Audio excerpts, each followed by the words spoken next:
Today we'll discuss very important topic of foreign direct investment, foreign institutional investors. Then we'll discuss very important topic for mains, FDI policy of Government of India, recent amendments, and after that we'll discuss a few basics of exchange rate, different types of exchange rate in our country as well as outside the country. After that we'll discuss certain terms like depreciation, appreciation, devaluation, revaluation, etc. So the heading of this module, so we have completed few modules, like first one is introduction to economics, if you remember. Second one is growth and development. Third one is planning. Fourth one is inflation. Fifth one is banking, that is RBI including monetary policy. Fifth one, capital market, the financial market. And now we are moving to next module.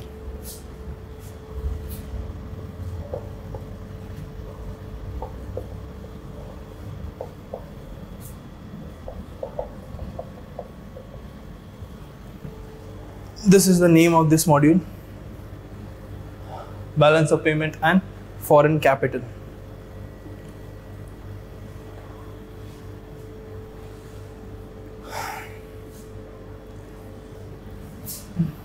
We'll discuss balance of payment later. We'll start with foreign capital.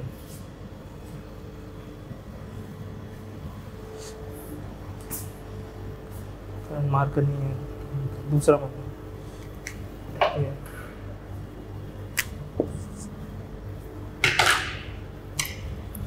Foreign capital.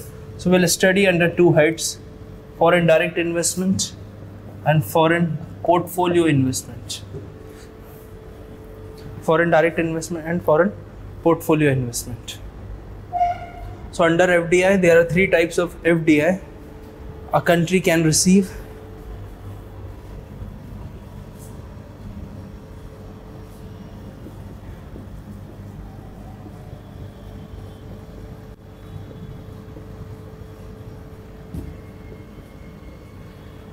Three types of FDI any country can receive: in the form of branch, subsidiary or joint venture. Under foreign portfolio investment, we have portfolio investor policy.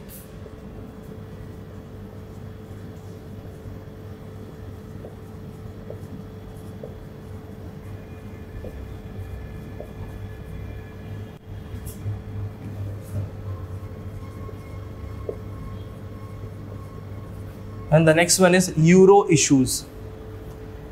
So under foreign portfolio investment, we have two types: portfolio investor policy and euro issues. Under euro issues, we have three types: ADR, GDR and FCCB. So we had discussed yesterday. Here we have foreign institutional investors and qualified foreign investors. In some books you will also find NRI investment.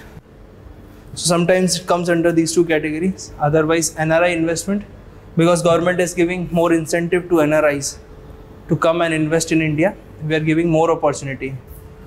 So if you want, you can include NRI also, NRI investors. So draw this flow chart.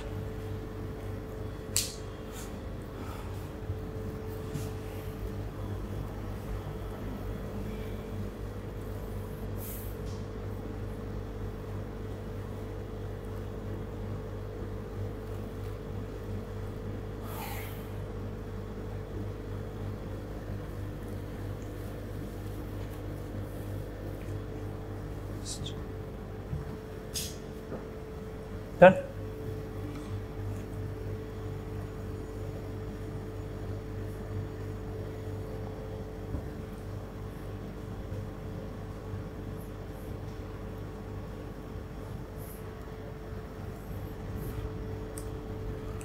Now if you want to know where participatory notes are there, so here we can say with the root of foreign institutional investors, participatory notes are coming into our country.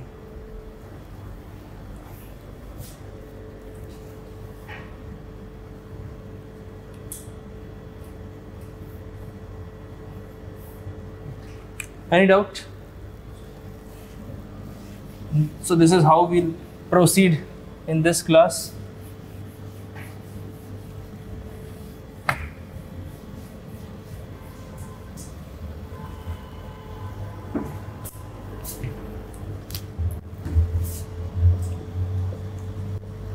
First we'll write foreign institutional investor because we had discussed about FIIs. Then we'll come on to FDI and we'll discuss FDI for next 1.5 hours. Say foreign institutional investors. This comes under the category of foreign portfolio investors. Now what's the meaning of portfolio? Because whenever you are investing, suppose you are investing 100 crore rupees. In that 100 crore rupees, you are making, suppose, 4 types of investment.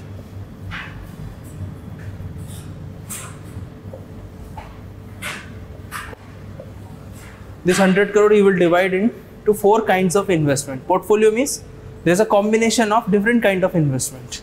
Like for an individual, you can understand, an individual can invest in fixed deposit, mutual funds, shares, bonds. So these are the, we can say this is the best example of portfolio investment. In portfolio investment, you have 100 crore rupees, but you have divided equally, or you can divide unequally also. Of your total 100 crore of investment to 4 kinds of investment. Like for example, this is the safest form. You will not lose your money. Mutual fund, relatively less safe. Shares are risky, and these are loan given by the investors. Different kind of investment. Bond. Getting my point? So these are 4 kinds of investment. So if an individual is investing 100 crore rupees in these 4 categories, this is known as portfolio investment. Getting my point? Term samajh mein? If you want to write like this, you can write, so that you will remember the example. It's a meaning of portfolio.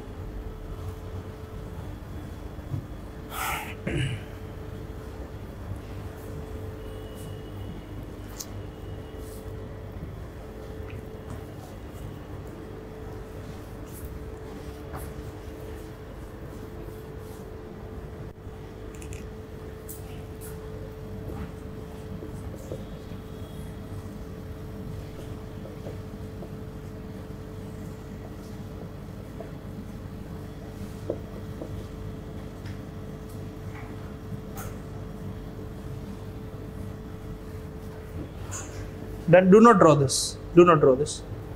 Done with this? So foreign institutional investor will write definition, FII.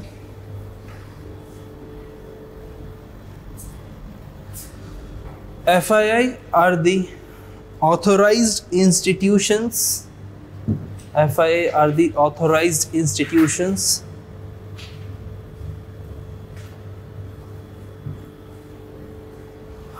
that are allowed to invest,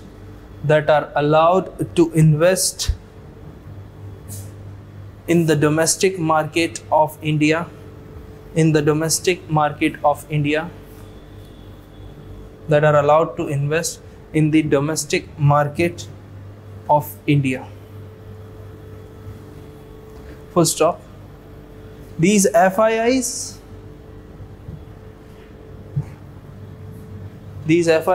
are also known as fly-by-night investment.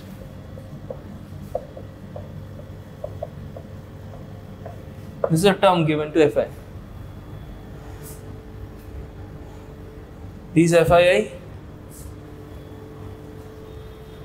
Sachin, can you repeat the sentence? FII are the authorized institutions that are allowed to invest in the domestic market of India. These FII are also known as fly-by-night investment because of its vulnerability, that can take dollars from India to abroad from India to abroad, that is outflow of foreign capital. That is outflow of foreign capital.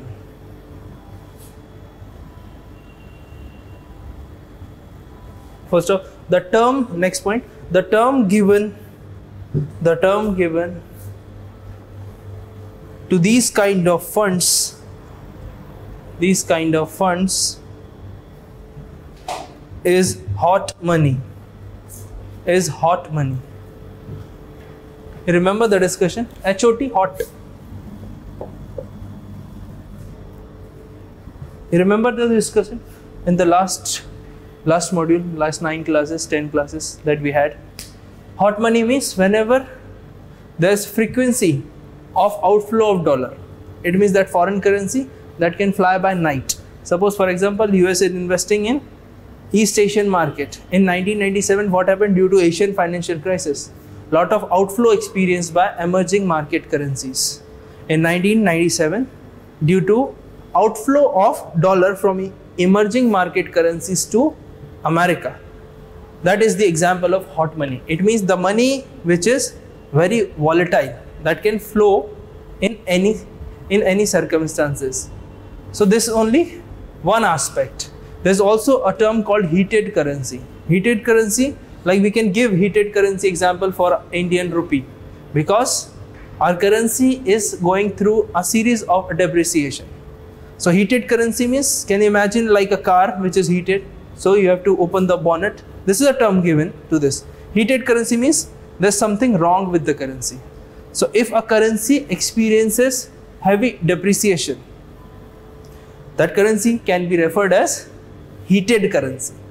Hot currency means whenever there is a quick tendency of outflow of foreign currency from emerging market countries to developed countries. Getting my point? So we write these two definitions, hot currency and heated currency. First you write hot currency. When a foreign currency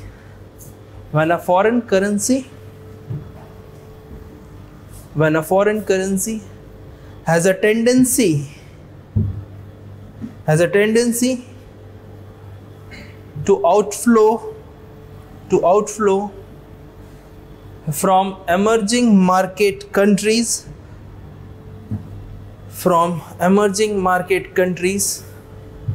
to back to developed countries.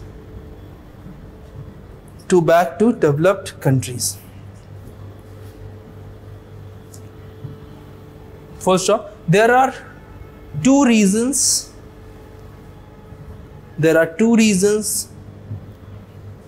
for hot currency. You write under sub points 1 or 2. First one, the investment opportunities in emerging market currencies. The investment opportunities in emerging market currencies such as interest rate is not favorable for the investors.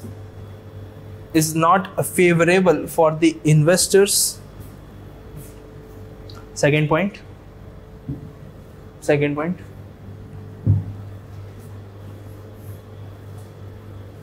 When there is a crisis, when there is a situation of crisis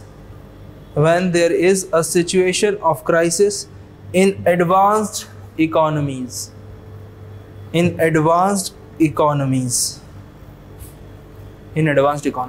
Getting my point? Only two reasons of these hot currencies. So these, we can say, these are the umbrella reasons. It means all the reasons are subsumed under this reason. Like for example, investment opportunities in India. Why people are coming and investing in India? Why we are able to invite FII? Because whatever the performance of our stock exchanges, what we have discussed yesterday, the performance of stock exchanges depended solely on FIIs. Getting my point? Because a lot of the investment coming through the route of foreign institutional investor in our stock markets of BSE and NSE. So whenever we are receiving these kind of currencies, obviously it is very easy for the foreign investors to withdraw that money. If interest rate in India will decline in future, investment rate, that is interest rate, investment rate declines in India, what will happen? It will erode the extra profit of FIIs. Getting my point? No.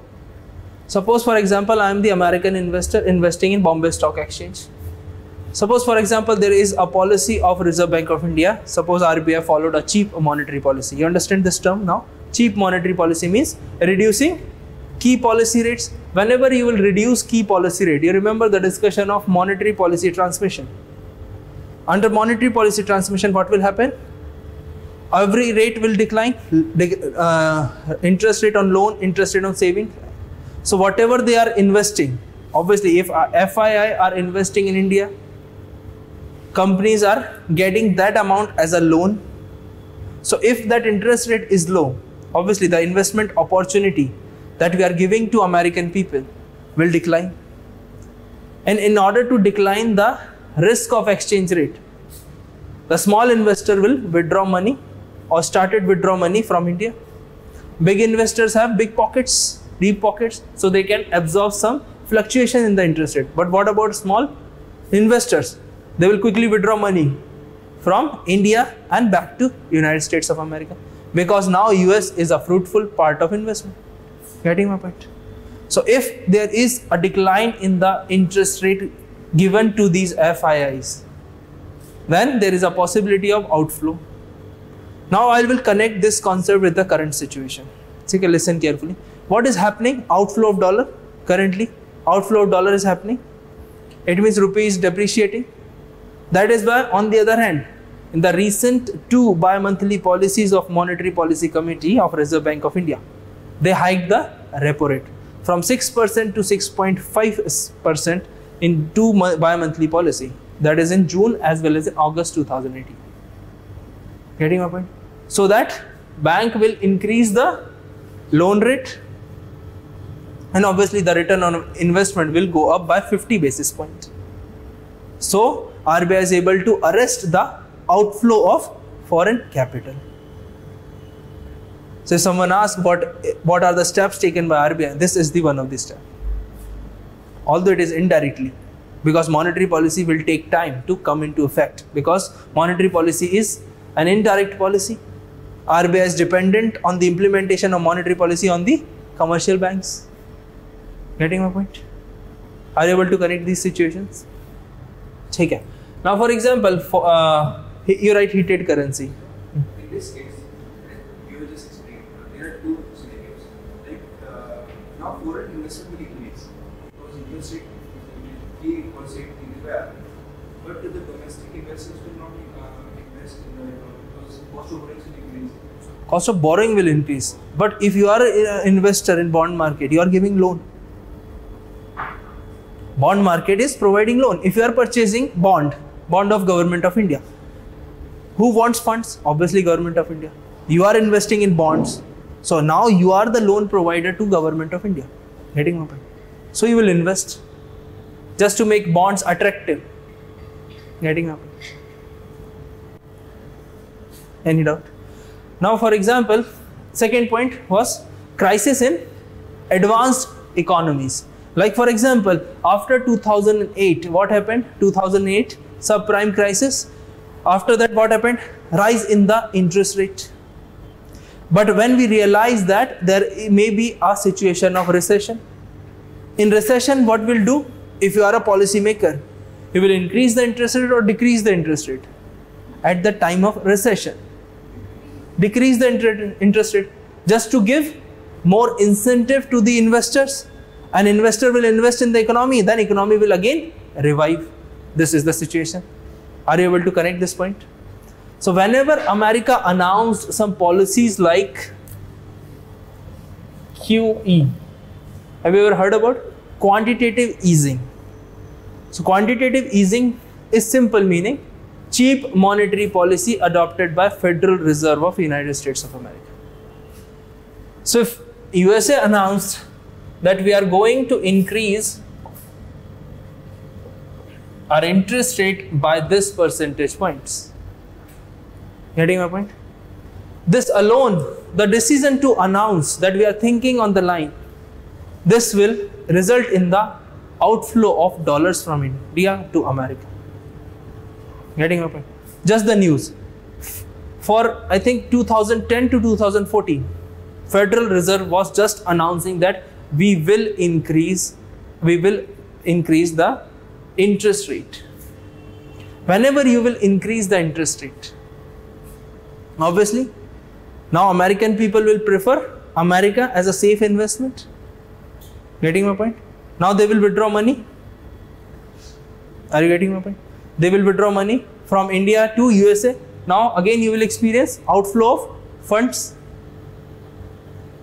To arrest that situation, again RBI can take n number of actions like sterilization that RBI did after the problem of stagflation and subprime crisis. Are you able to connect this?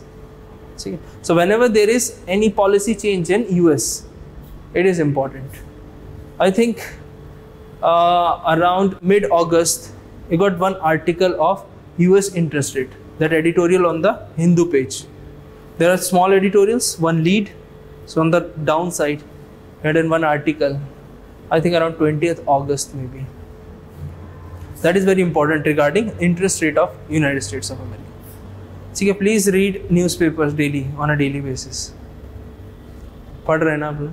Newspaper नहीं छोड़ना, चाहे एक बार static कुछ छूट जाए, कुछ भी छूट जाए, but you can not afford to leave newspaper, can not, simply लिख के रख लो, एग्जाम के बाद नहीं तो फिर रोना आएगा कि न्यूज़पेपर पढ़ लिया होता तो हो जाता. तो you can not leave newspaper. If you are devoting 2 hours, I would say devote 2.5 hours. ठीक है, but please do not leave newspaper. Leave dinner, breakfast etcetera, but do not leave newspaper. Again and again I am saying. ठीक है. So FII, now I write heated currency. When a currency experiences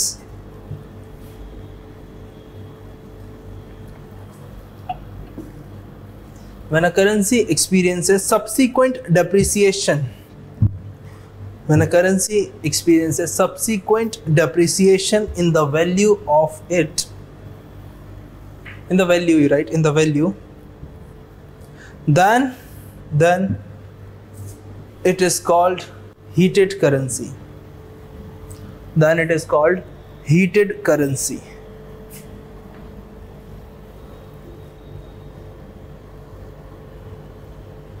Then it is called heated currency. ठीक है, full stop. Example you can write Indian rupee in 2018. Recent example. Indian rupee you write like this in August 2018. Yesterday the data came of current account deficit. I told you about 18 billion US dollar in the month of July 2018. Yesterday the data of August announced. Can you guess? My prediction went wrong.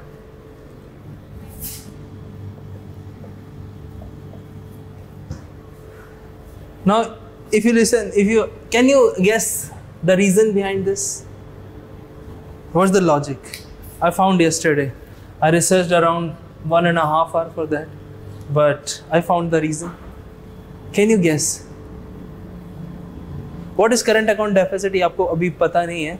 I'll tell you tomorrow. Current account deficit means simple, you can understand mismatch between export and import. So reasons are simple. Due to rise in the crude oil prices, our refined petroleum exports has also increased. So our export increased, obviously the mismatch wiped off. So it should have expected that it will reach around 19.5 billion or 19 billion. But due to rise in the exports of refined petroleum, obviously due to rise in the prices of crude oil, and crude oil is the input of refined petroleum. So we are importing crude oil and exporting refined petroleum. So our imports go up, obviously in few months our export will also go up, because our exports are dependent on our imports.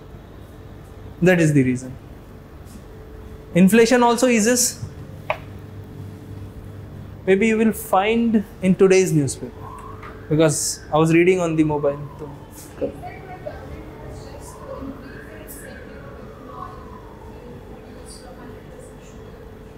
That was the previous policy, but now the current situation is, if suppose you have imported crude oil in July, you refined it, it will take around 10 to 15 days, 20 days in order to sell. So it is a gap of 1 month. So when you are experiencing that there is a rise in the crude oil prices, that is ultimately in a 1 month time period, it will convert it into rise in exports as well. So almost the difference will remain the same. Suppose for example your jewelry exports will go up. What will happen? You have to import more gold. So whenever you will import more gold, the demand for gold will go up. And whenever the demand for any commodity will go up, what will happen to its prices? It will also go up. So again, your raw material prices or the cost of raw material will go up. So again, the prices of jewelry will also go up. Getting my point? Any doubt regarding this?